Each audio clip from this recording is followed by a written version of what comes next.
Hello, welcome to Conversation with Source with world-renowned Mystic Allie. You will experience an edited conversation where she channels information directly from Source about healing, quantum charisma, the internal solar flash, and really how we are to navigate these unknown times.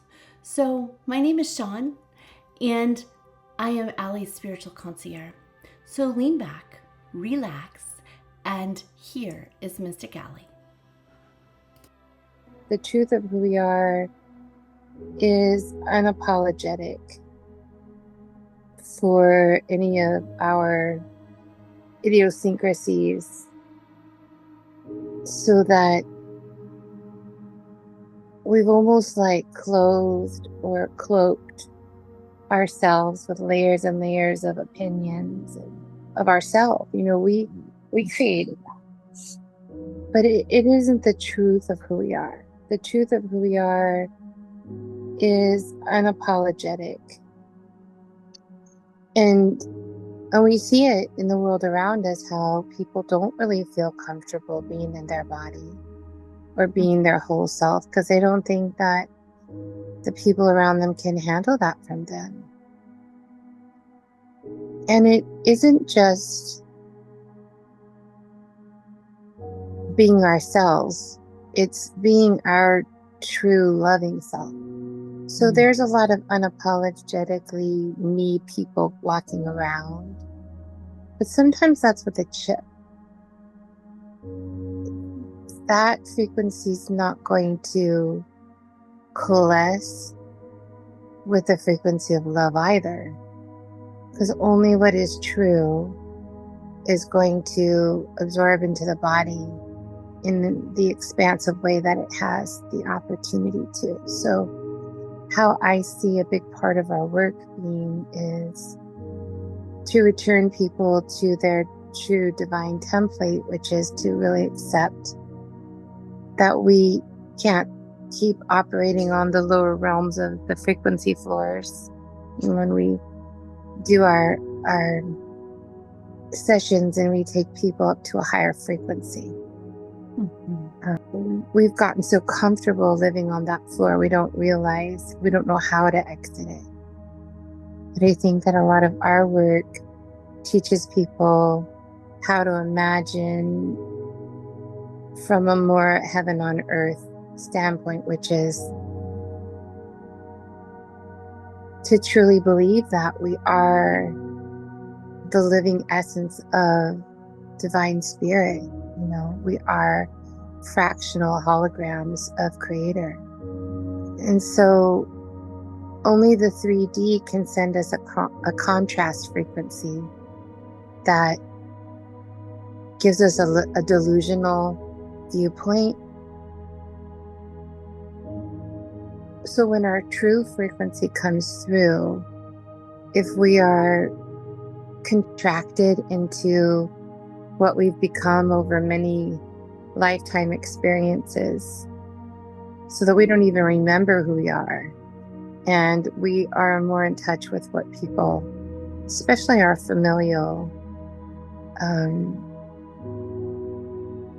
connections, where they become like tethered to us. And it's just a concept to most people when I talk to them about it, until we start actually unraveling what needs to be set free, and then start talking about the issues and how it really isn't the best frequency for that person to be feeling less than wonderful, with the people that they've loved or have connections within their life. So we start to see, life through that lens, so that we're always hitting the red lights, or the parking space gets taken by somebody else who has no courtesy, that we've been waiting there with our blinker on for that space, or we get cut off in the market, or someone takes the mango that we were reaching for. It just becomes a series of disappointments and self-fulfilling prophecy, where we are expected to feel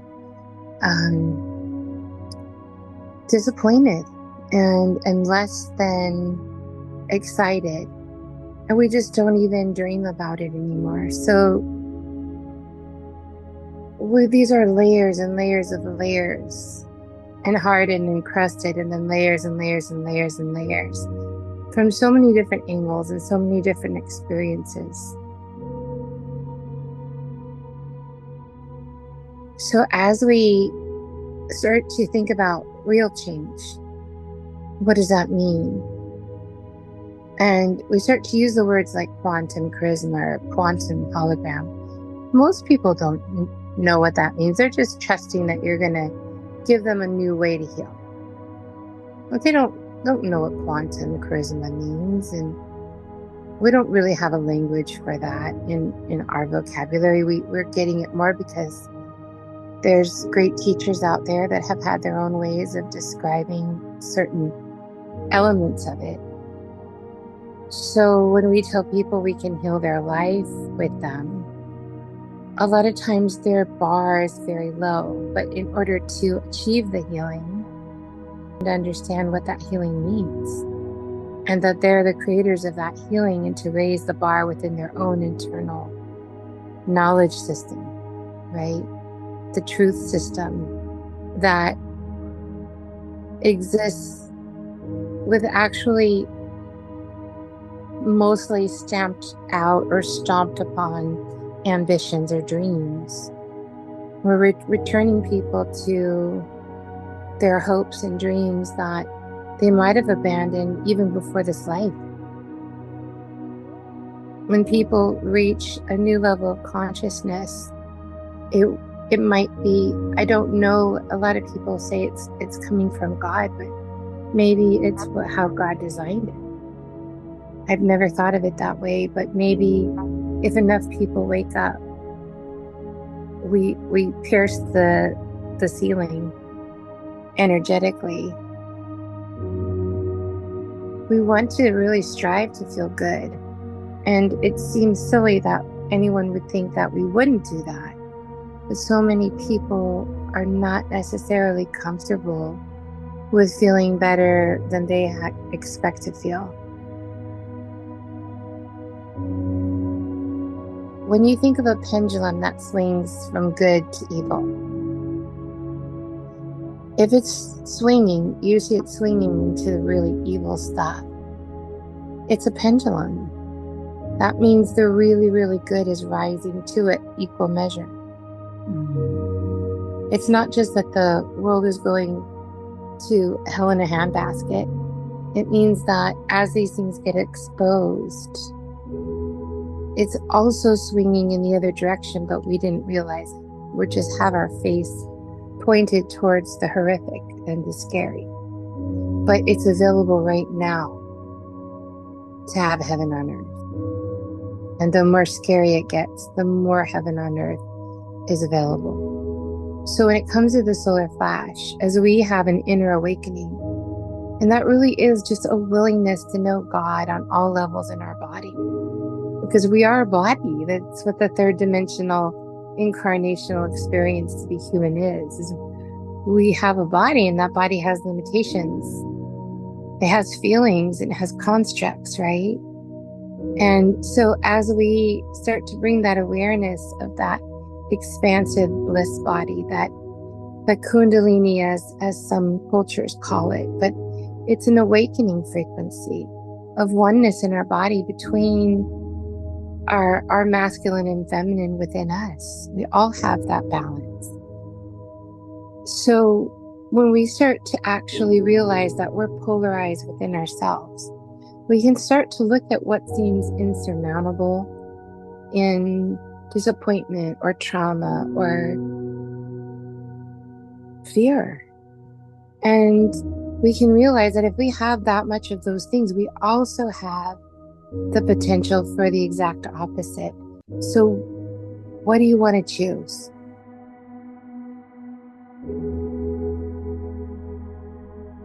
Do you want to keep choosing the really scary and sad?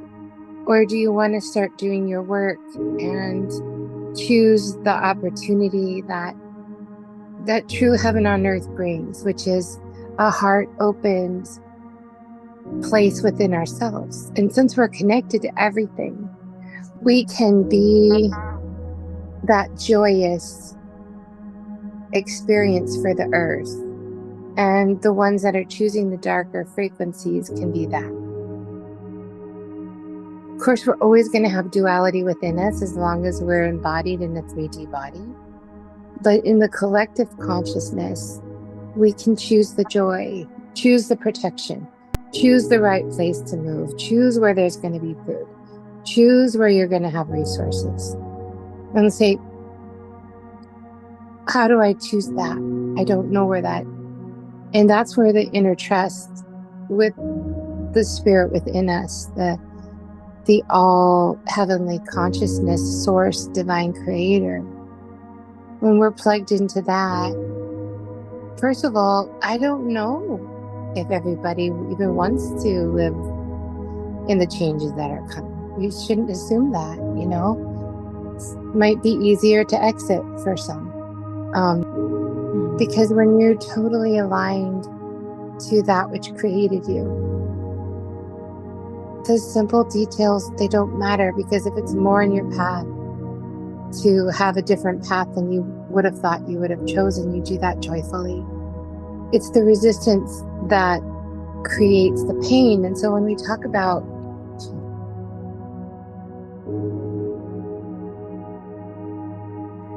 this solar flash that will probably feel like an EMF wave that comes not from technology, but from God. From our plane and dimension being pierced with higher frequency than we are polarized to be able to know how to handle. I think that it will be painful unless we've really done our work, because it's like having a nice, warm, sunny picnic, and all of a sudden somebody pours ice water on you. It's shock of energy. So we need to allow ourselves to start taking the moments of breath to really breathe that concept into our being and experience the bliss of breathing, letting the breath breathe you that is divine, and starting to bring in that holy breath. And holy sometimes is misunderstood because some people have a aversion to religion, but holy doesn't have to mean anything but sacred and blessed and whole. So take with you what works for what you believe in.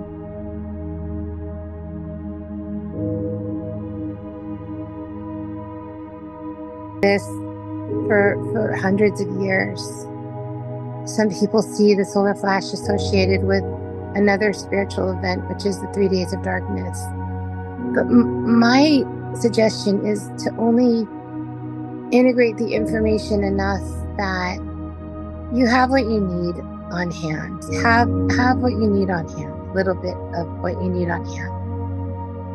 But live freely and know that you can never fully prepare for anything that God might have in store for us as a planetary consciousness. But our real goal is to be in union with God.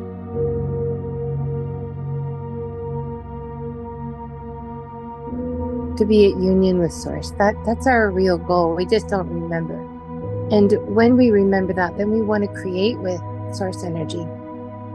So the message is to love yourself, to yearn for that pure energy of the divine to permeate every cell of your being, and to ignite the fires of creation within you so that you understand that you came as a creator being to be here just for that. And you don't have to choose the darker schismed polarity. You can start to undo the constriction of the attachments that we've made because of life circumstance. You remember. Just remember and let it be simple. Breathe deep breath. Breathe deep breath. Let that breath permeate your being. Some of you are going to want it into your heart space. Some of you are going to take it all the way to your belly. Breathe where you know to breathe. Some of you are diaphragmatic breathers. Just breathe. And there are always, when you're deepening your breath, I find a common denominator that there's a little fear that bubbles up when you start to connect with your breath, and just thank it for sharing. You don't even have to let it be anything. Just thank it for sharing. And then ask your body to be patient and stay with it, and breathe in a little deeper again. So start with your breath, but notice that you start to bring in an awareness once you're breathing more that there's a choice to feel good or not good. Are you making the choice to feel good? Even if you feel people are harming you, you've believed in being harmed. I promise you that. So choose for people to respectfully hold space for you, that your exchanges be beneficial, right? And that you create beneficial exchanges for others. And as that happens, the dross, the cloaked energy, it starts to drop and you feel differently. You feel more excited to be you. And it's there where I think our work really takes off, is that you start with us to remember that you're human and that everything's okay. It's going to be okay, and you're traumatized. And you start with that with us. And then we teach you how to come back into your body. And then we teach you how to balance your body to understanding the frequencies of you and what that looks like and what that feels like. And an openness starts to happen, that you really want more, and it starts to grow. And as it grows, more knowledge of you really wanting to be in alignment with your radiant self starts to emerge. And there's so much beauty there. There's so much truth there. And you realize that you haven't been in truth all this time. But as you start to return to truth, I say a great relief and an exhale overwhelms you to know that you might not know everything, but you are going to be led. And there is a source of love, of intelligent energy that created you and loves you and wants you to remember who you are and how you were created and the greatness from which you were created in. And I think that's a really good description of why we get so many miracles, is that very promptly and skillfully, Spirit moves through us in a way that we're able to deliver that kind of experience to people so that they expect more in their asking and more in their knowing and more joy in their receiving. So that's why we're in the business of miracles.